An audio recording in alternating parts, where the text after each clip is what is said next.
voting has just started. For the people out there, let's give them some advice, Boog, on who they should vote for.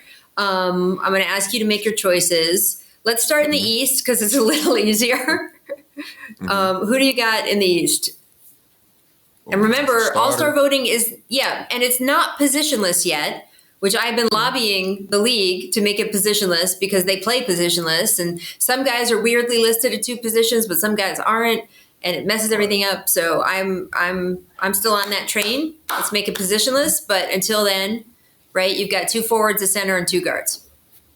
All right, well, we're going to start off with the guy I believe should be MVP once again this year with Joel Embiid. I think that's a given. At the 4 spot, I hate to, what you say, put names on the positions, but at the 4, we're going to put Giannis. At the 3, I'm going to go with Jason Tatum. Yep. Now, this is where it starts to get a little tricky in the East. I know, the guards, right? The guards. It's kind of up and down, but I think the right decision would be Donovan Mitchell at the 2. And my guy Dame Dollar starting at the 1. I'm gonna go with that as the East. I think that's valid. How you feel about that, Rachel? See, this is hard for me because I always say I vote for the All-Star game a little different than I vote for like All NBA at the end of the year. All NBA to me is like, what did you do this season? How was your season? It changes every year. Sometimes guys are in and then out on my ballot, from year to year, that kind of thing.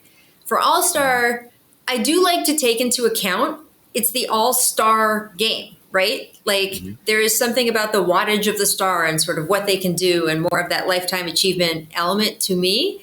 So I think I'm good with your picks. Both Tyrese's, I feel, deserve that first starting spot, Maxey and Halliburton. But if I'm a fan watching the All-Star game and I see the court out there with like physically all of these stars of the league, Damian Lillard belongs in that discussion, right? I mean, it's just sort of it's tougher tougher to figure out. Also, a popularity contest. So, you got to take that into account as well. If we're going popularity right now, not based on performance or skill. If you take Damian Lillard and Tyrese Maxey, I think it's going to always go with Damian Lillard. So, you got to take that into account as well. Yeah, and it is partly performance. Like, I'm not throwing performance out, but Dame has obviously performed so well. Like, obviously that team has had some growing pains as their new team getting put together. The Suns have had growing pains, but when we get to the West, I'm certainly putting KD in there.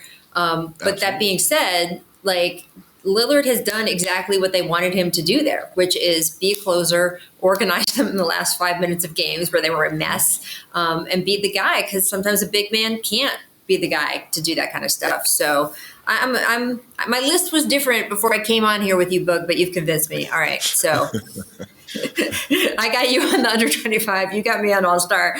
Give me your Western Conference All-Stars because this is about to get very tricky. Yes, it's going to get a little tricky.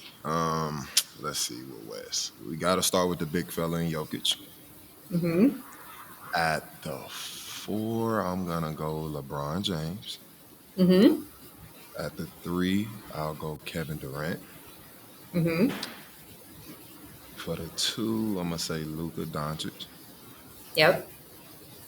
For the 1, man, I got to go with Shai. Got to go with Shai. Yeah. No, I like that list. That's basically my list. My struggle was Steph Curry and Devin Booker. Right? Man, Steph, I'm sorry, brother. I'm sorry. Yeah. Right? It's Steph Curry. That's tough. So then I kind of go back to the All-Star thing, and he's had a tremendous season. I know the Warriors have sucked, but he's been incredible.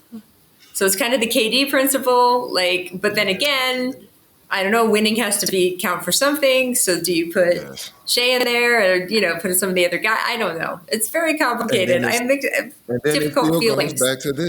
It still goes back to this, Rachel. It's still a popularity contest at the end of the day. So okay, so you flipping I could be Steph very and much Shai? wrong. I think Steph will always get voted in over Shai, regardless of who performs better. Steph is one of the faces of this league. He's been that for the past decade. So Yeah. you can't ignore that fact. I could be wrong. I could replace Shai right now with Steph. I think Steph takes that spot. I was wrong on that. Well, again, it's not all NBA. Like, people are going to quibble with this in the comments. I appreciate that. We want your comments. But like, Right. to me, there's a difference in the way you vote for this versus all NBA or some of the end of season awards. You know, it's so funny you keep saying it's a popularity contest. Like, I had someone arguing with me last year and they're like, well, it's not like it's a popularity contest. I'm like, it's exactly what it is. That is exactly what the All-Star game is. You hit the nail on the head.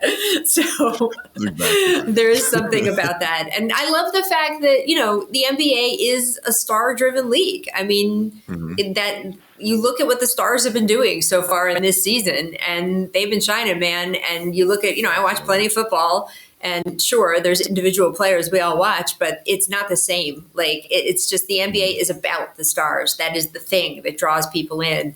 So I think for the All-Star game, you know, it's okay to rely on that a little bit more. And then when you vote for All NBA at the end of the year and the end of season awards, you can rely on the other thing. Now, of course, the end of season awards, they have to hit 65 games, which don't get me started on that. I think that's ridiculous, but it's a conversation for later in the yearbook. We'll get to that. Right.